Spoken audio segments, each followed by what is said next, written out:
David y Goliat. Lo compro. La historia de David Lovchik relata de muchas maneras virtualmente todo lo que quiero decir en este libro. En 1965 yo estaba dando una conferencia en un seminario en la ciudad de Kansas, con 6 de los más destacados oradores de Estados Unidos. Cuando concluyó el seminario, la tarde del sábado, me preparé para cenar a solas, pero cuando salí del elevador al vestíbulo del Hotel Mulbach, escuché la voz atronadora de Bernie Lovchik, de Winnipeg, Manitoba. ¿A dónde vas, Zig? Vestido en forma impecable, me llamó desde el otro lado del vestíbulo y mostró su sonrisa siempre presente. Voy a cenar, Bernie, le respondí. Con un brillo en los ojos me dijo, hagamos esto, Zig. Si cenas conmigo, yo invito. Yo tengo una política firme. Siempre acepto cuando alguien ofrece invitarme. Cuando nos sentamos a cenar, Bernie y yo establecimos una comunicación profunda que ha continuado creciendo hasta que ahora somos más como hermanos que amigos. Tan así que lo llamo hermano Bern. Esa noche nos hicimos las preguntas usuales. ¿Qué haces aquí? ¿En qué trabajas? ¿Cuántos hijos tienes? Y todo lo demás. Después de pocos minutos le comenté a Bernie que ciertamente había recorrido una gran distancia para asistir a un seminario de ventas. Sí, respondió, pero valía la pena porque tengo muchas buenas ideas que ayudarán a nuestro negocio a crecer. Insistí señalándole que es una gran distancia desde Winnipeg hasta la ciudad de Kansas y que es muy costoso recorrer esa distancia. A lo que Bernie sonrió y dijo, sí, pero gracias a mi hijo David no me preocupo por el dinero. Le dije, parece cuento, ¿me lo cuentas? Con esto, Bernie abrió su corazón y narró una de las historias más emocionantes que yo haya escuchado. Cuando nació nuestro hijo, nuestra felicidad literalmente no conoció límites. Ya teníamos 2 hijas y el nacimiento de David completó nuestra familia. Sin embargo, al poco tiempo nos percatamos de que algo estaba mal. Su cabeza colgaba demasiado floja al lado derecho de su cuerpo y babeaba demasiado para un bebé normalmente sano. Nuestro médico familiar nos aseguró que no había nada mal y que David superaría este problema. Sin embargo, en lo más íntimo de nosotros sabíamos que no era así. Llevamos entonces al niño a un especialista, quien diagnosticó que el problema era opuesto a un caso de patiabierto. Iniciaron tratamiento contra esta condición durante varias semanas. Su hijo tiene parálisis cerebral. Sabíamos que el problema era todavía más severo, de manera que llevamos a David a uno de los especialistas más destacados de Canadá. Después de un examen comprensivo, nos dijo, este niño tiene parálisis cerebral que jamás le permitirá caminar, hablar ni contar hasta 10. Y entonces nos sugirió que internáramos a nuestro hijo en una institución por su propio bien y por el de los miembros normales de la familia. Echando chispas por los ojos, Bernie dijo, ¿sabes, Zig? No soy un comprador, soy un vendedor y no podía aceptar que mi hijo fuera un vegetal. Lo veía como un bebé fuerte, feliz y sano, que crecería hasta su madurez para vivir una vida llena y productiva. Teniendo esto presente, le pregunté al médico si conocía algún lugar donde yo pudiera pedir ayuda, y él con bastante dureza nos indicó que ya nos había dado el mejor consejo posible, y se levantó para indicar que había terminado la entrevista. Mientras el hermano Baird relataba su historia, dijo algo significativo. Lo único que había hecho el especialista fue convencernos de que encontráramos un médico interesado en soluciones, que no estuviera abrumado con problemas. Consciente de las soluciones, inconsciente de los problemas. Antes de concluir la búsqueda de Lovchik, ya habían llevado a David con más de 20 especialistas, cada uno de los cuales les dijo esencialmente lo mismo y les dio el mismo consejo. Finalmente, oyeron hablar de un doctor, Bernstein, en Chicago, quien tenía fama de ser la autoridad mundial más destacada sobre parálisis cerebral. Los pacientes llegaban a él desde todas partes del mundo y ya tenía citas continuas para más de un año. Ya que el doctor Bernstein solo trabajaba a través de otros médicos, Bernie solicitó la ayuda de su médico familiar. Se enviaron al doctor Bernstein todos los exámenes que se habían hecho a David y se estableció contacto para una cita. Desafortunadamente, el doctor Bernstein tenía tantas citas que aconsejó al médico que tratara de ponerse en comunicación con él en fechas posteriores. Cuando el médico dio a Bernie esta información y dijo que no había nada más que hacer, Bernie tomó el asunto en sus manos. Decidió ver si podía obtener una cita con el doctor Bernstein para David. Después de muchos esfuerzos, Bernie finalmente lo localizó por teléfono una tarde y lo persuadió para que registrara a David en lista de espera para la siguiente cita cancelada. Apenas 11 días después, se presentó la oportunidad y David tuvo su cita con el doctor Bernstein y con el destino. Finalmente, la esperanza había mostrado su hermosa pero elusiva cabeza. Se trataba de una visión bienvenida y los Lovchik la abrazaron afectuosamente. La enfermedad, Goliat, no lo sabía, pero ya tenía un oponente totalmente nuevo. Después de varias horas de exámenes, se rindió el mismo diagnóstico. David era un espástico, tenía parálisis cerebral. Sin embargo, había esperanza condicionada a que Bernie estuviera dispuesto a pagar el precio considerable que jamás terminaría. Los Lovchik sintieron que ningún precio sería demasiado elevado para darle a su hijo la oportunidad de vivir, por lo que ansiosamente preguntaron qué necesitarían hacer. El doctor Bernstein y su terapeuta indicaron sus instrucciones hasta el último detalle. Les dijeron que tendrían que forzar a David a trabajar hasta que cayera y luego tendrían que forzarlo un poco más. Tendrían que empujarlo más allá de toda resistencia humana para luego empujarlo de nuevo. El médico explicó muy claro a Bernie y Elaine que sería una lucha larga, difícil y en ocasiones también aparentemente sin esperanza. Enfatizó que una vez que iniciaran este camino, tendrían que continuar con él indefinidamente. Enfatizó que si llegaran a abandonar o incluso a aflojar, David retrocedería y que todo el trabajo que hubieran hecho sería en vano. En efecto, en verdad, se había iniciado la batalla por David contra su enfermedad Goliat. Ahora, los Lovchik tenían esperanza y la esperanza tenía credibilidad. Se dirigieron a su hogar con paso más ligero y corazón más animoso y se prepararon contra la lucha por venir. Contrataron un terapeuta físico y un fisicultor y se construyó un pequeño gimnasio en el sótano. El esfuerzo físico y la dureza mental se constituyeron en la orden del día. Después de meses de esfuerzo agotador y dedicado, comenzaron a aparecer pequeños rayos de esperanza. David adquirió la habilidad de moverse. Aunque necesitaba mucho tiempo, pudo recorrer una distancia igual a su propio cuerpo. Con ello, habían alcanzado una gran mojonera. Ya está listo. Alcanzaron todavía otra más con una llamada telefónica de parte del terapeuta, quien en forma emocionada le dijo a Bernie que saliera de su oficina y volviera a casa. Cuando Bernie llegó, tenían preparado el escenario y David estaba listo para prepararse a realizar un esfuerzo supremo, e iba a intentar hacer una lagartija. Con un esfuerzo pocas veces igualado por un adulto, mucho menos por un niño de 6 años de edad, David utilizó toda su reserva. Todo su cuerpo comenzó a despegarse de la colchoneta.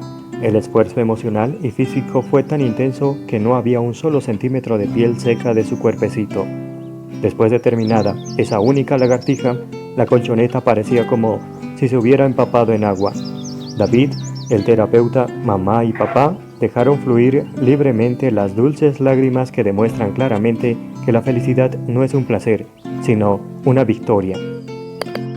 La historia es todavía más notable cuando se comprende que una de las principales universidades norteamericanas había examinado a David y encontró que no tenía conexiones motoras al lado derecho de su cuerpo.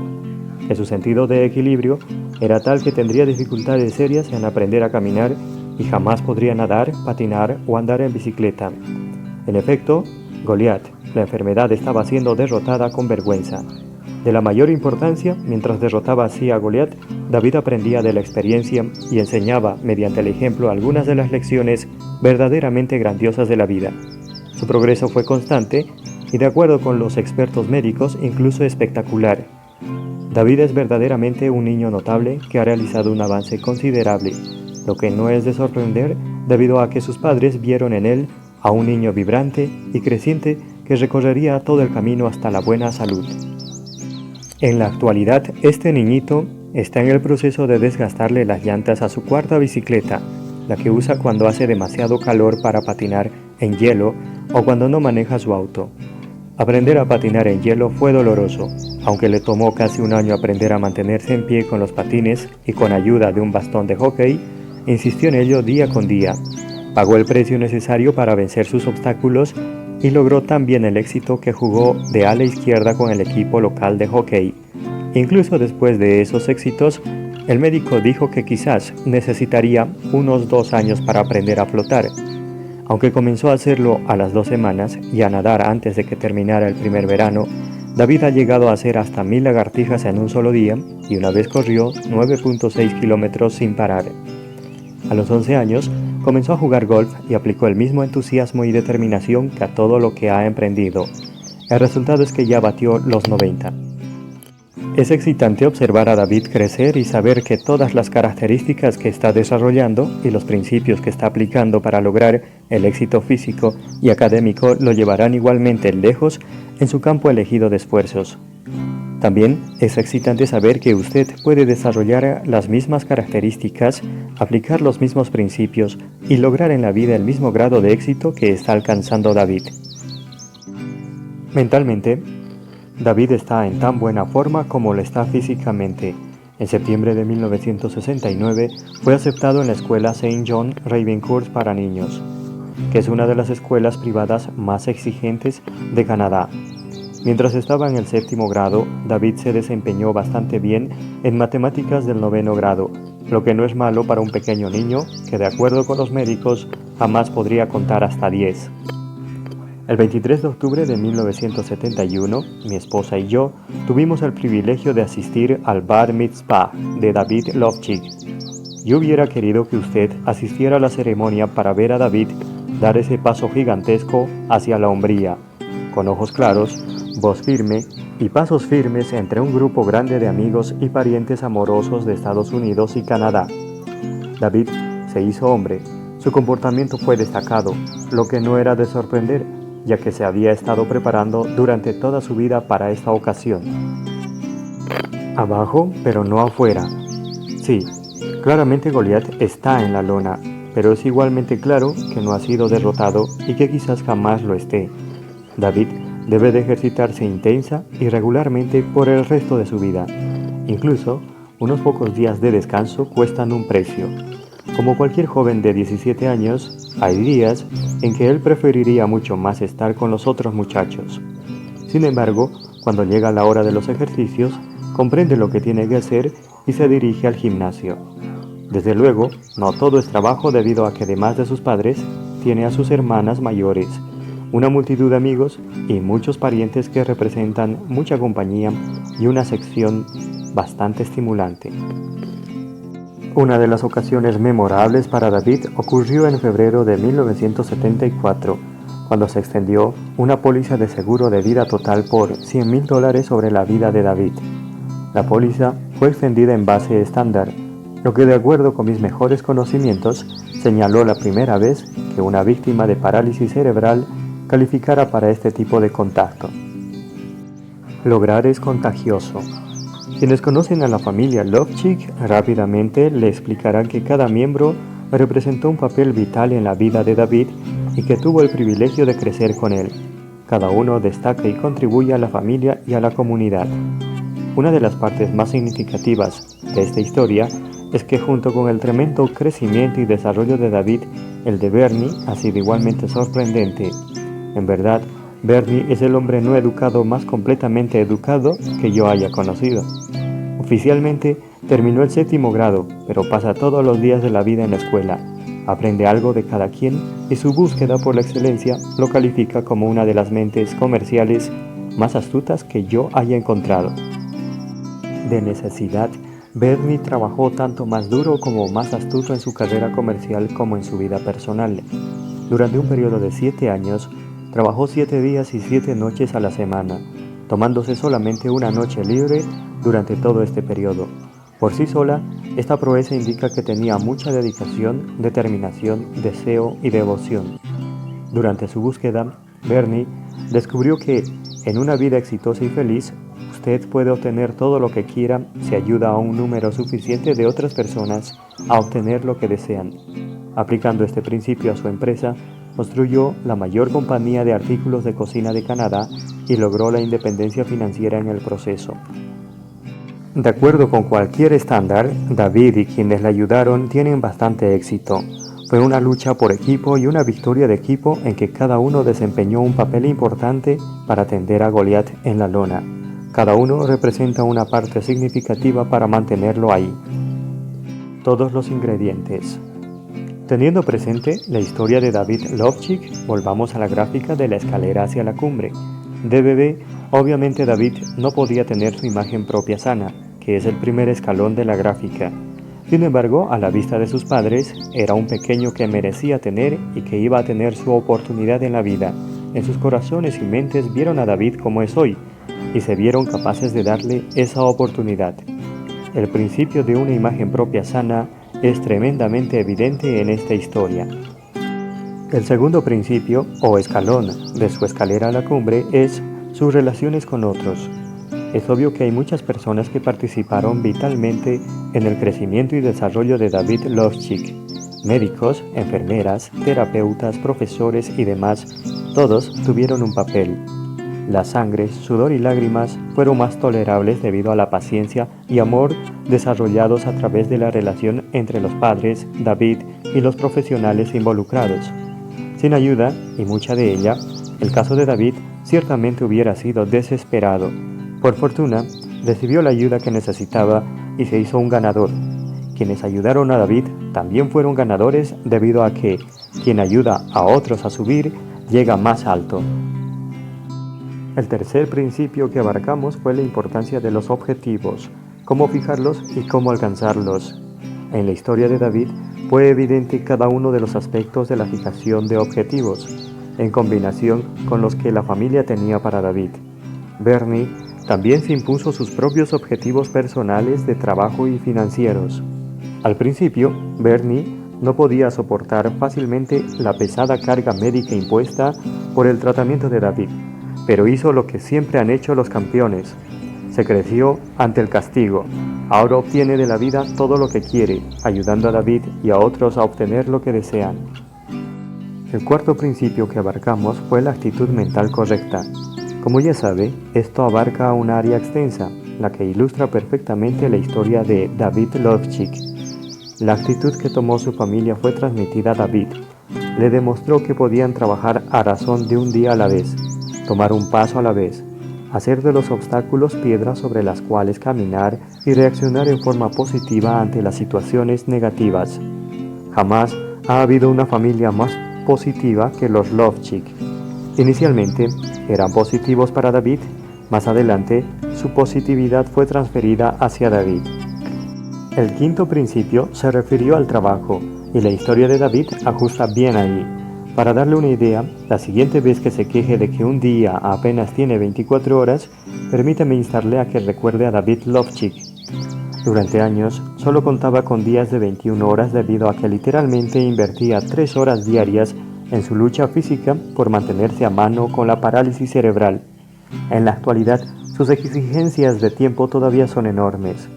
Si no trabaja en ello cada día, su Goliat gana pasos. En efecto, ha tenido que trabajar, pero David y la familia Lovchik comprenden cabalmente que el precio de la buena salud es menor que el precio de la mala salud.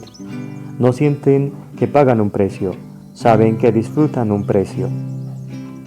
La historia de David ajusta hermosamente dentro del sexto principio relativo al deseo. Puedo decir honestamente que al tratar con cientos de personas, jamás conocí una familia en la que el deseo fuera más evidente que en la familia Lovchik. Su intenso deseo por que David tuviera su oportunidad en la vida se vio traducido en acciones que emprendieron para que él tuviera una oportunidad. Algunas de esas acciones fueron duras, realmente duras, porque comprendieron una clase especial de amor tan profundo que requería que se superara con mucho la empatía y compasión naturales. Muchas veces, cuando Bernie y Elaine apretaron más y más los aparatos ortopédicos, de acuerdo con las instrucciones del médico, David lloraba y les suplicaba que los aflojaran o que los quitaran solamente una noche. Bernie y Elaine hubieran dado casi cualquier cosa por satisfacer sus deseos, pero su amor era tan profundo que decían no a las lágrimas de David del momento, lo que significaba que estaban diciendo sí a su salud y felicidad para toda una vida. Estudiando la historia de David, usted se percata que de principio a fin se evidencian el carácter, honestidad, lealtad e integridad. En el primer segmento del libro señalé que usted puede adquirir cualquier cualidad que no tenga en abundancia. Creo que la historia de David lo verifica. Al mirarle, encontraría difícil creer que jamás ha habido algo malo en él. Muchas veces me he preguntado lo fantástico que hubiera sido David de ser un bebé normal y sano. No me fue difícil imaginarlo como más grande, fuerte, rápido, inteligente y demás. Hasta que un día la verdad me golpeó como una tonelada de tabiques. Si David hubiera comenzado con más, bien hubiera podido terminar con menos. Estoy convencido de que es más, quizás mucho más, no a pesar de, sino debido a la parálisis cerebral. Por ello, Dios nos dice tan claramente que le demos gracias por todo. Tesalonicenses 5:18. En efecto, es un milagro especial y maravilloso que los Lovchik vieran a su hijo como un niño que recibiría su oportunidad en la carrera de relevos de la vida. Lo dirigieron, le pasaron la estafeta y a partir de entonces el buen David ha estado corriendo en ella. Todavía no se ha escrito la mejor parte de la historia de David, debido a que todavía la está viviendo. Creo que lo que David hará en el futuro superará con mucho lo que ha realizado antes. Para mí, eso es lo excitante de la vida. El futuro es ahora, y es de usted.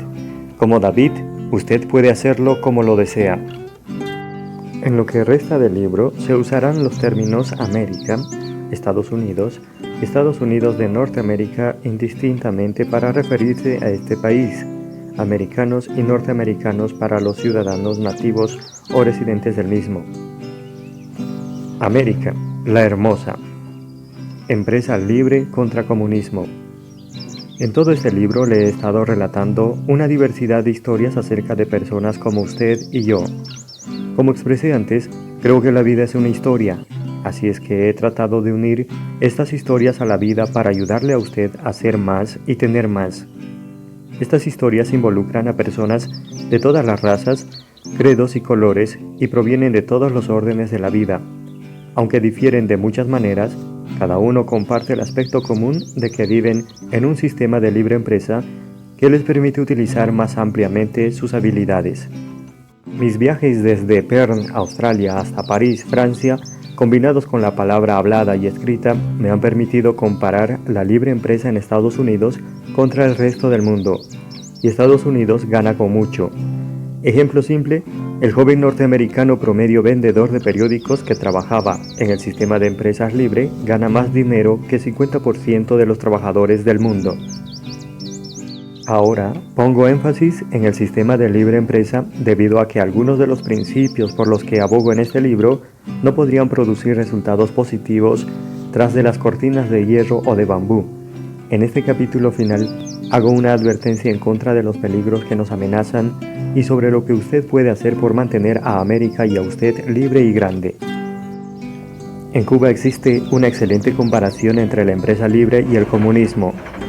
Antes que Castro y el comunismo tomaran las riendas en 1959, el ingreso anual promedio del trabajador cubano era aproximado a $475.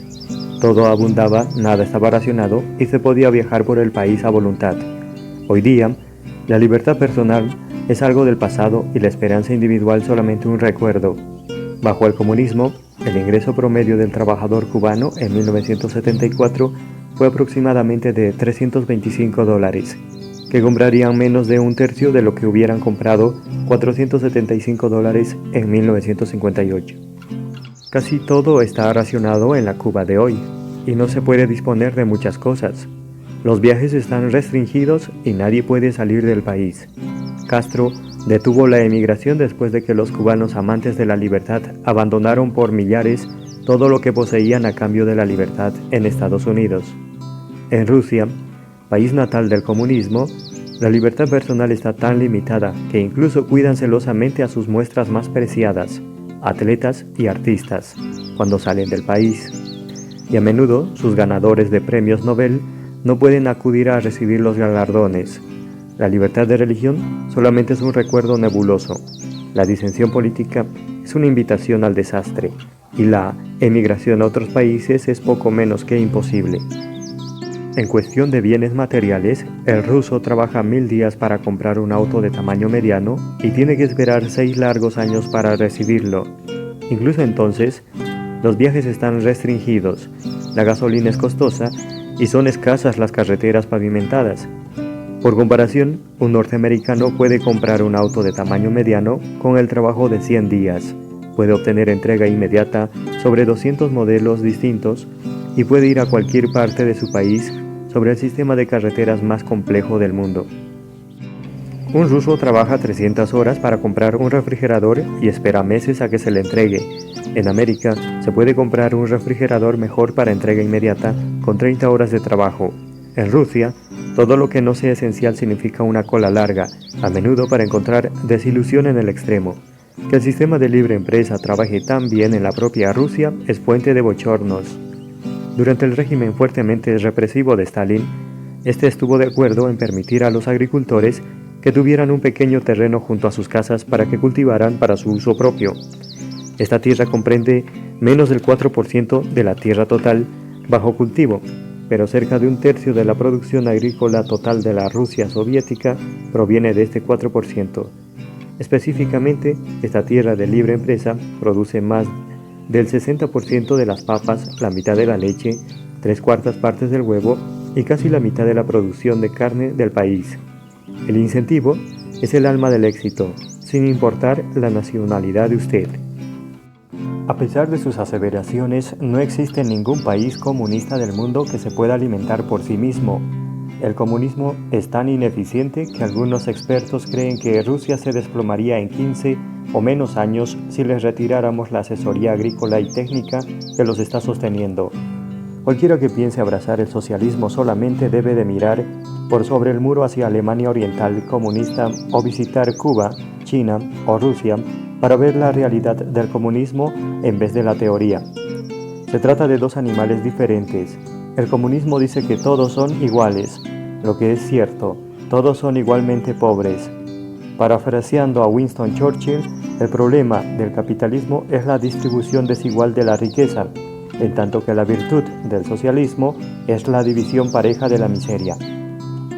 Al estudiar los problemas de Estados Unidos de América, me preocupan dos grupos de americanos.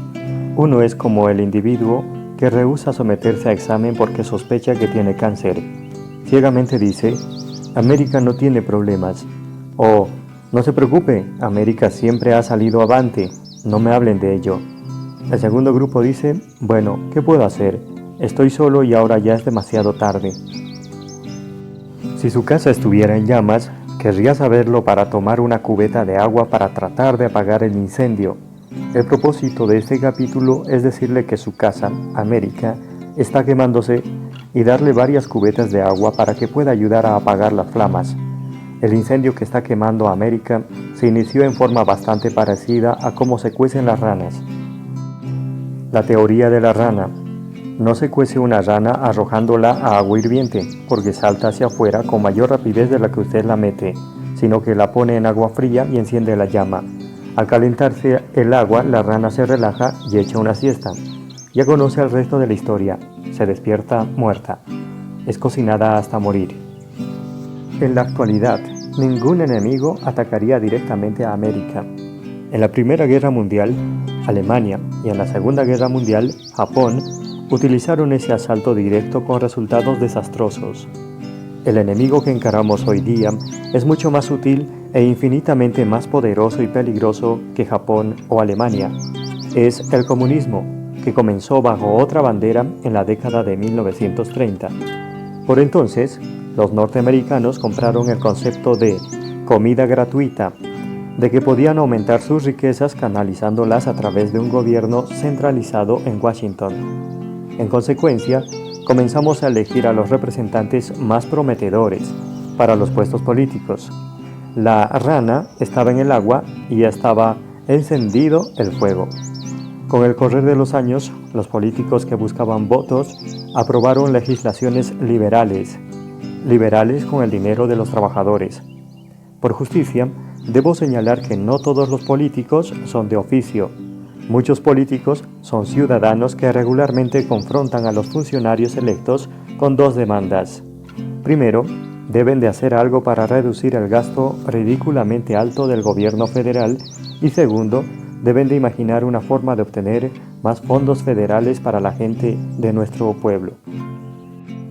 La participación federal ha sido tan intensa y la ayuda federal tan extensa que actualmente algunos economistas predicen que hacia 1990, 50% del pueblo norteamericano estará proporcionando apoyo al otro 50%, lo que ha evolucionado en forma tan gradual que muchas personas no se percatan que ha estado sucediendo durante muchos años. Me preocupa que la rana, América, esté en agua caliente que se está calentando más, pero también estoy convencido de que una ciudadanía alertada puede resolver ese problema. Muchas personas dicen alegremente que los americanos siempre han superado los problemas frente a la adversidad. Antes, siempre ha sido así, pero ello me preocupa. Tenemos 100 millones de norteamericanos que jamás nos han visto capotear una severa depresión. Sabemos cómo reaccionar al éxito y prosperidad, pero en forma realista no sabemos cómo reaccionarían a la adversidad. Estos mismos norteamericanos jamás nos han visto ganar una guerra. La de Corea terminó en empate y Vietnam fue un desastre. No conocen el dulce sabor de la victoria ni la emoción de ver a personas libres abrazar a sus héroes liberadores. Me preocupan debido a que 130 millones de norteamericanos tienen menos de 25 años y el ciudadano promedio de 25 años ha visto un promedio de 18.000 horas de televisión. Durante este tiempo habrá visto 40.000 asesinatos, habrá atestiguado millares de violaciones y seducciones y habrá escuchado multimillones de palabras obscenas y profanas.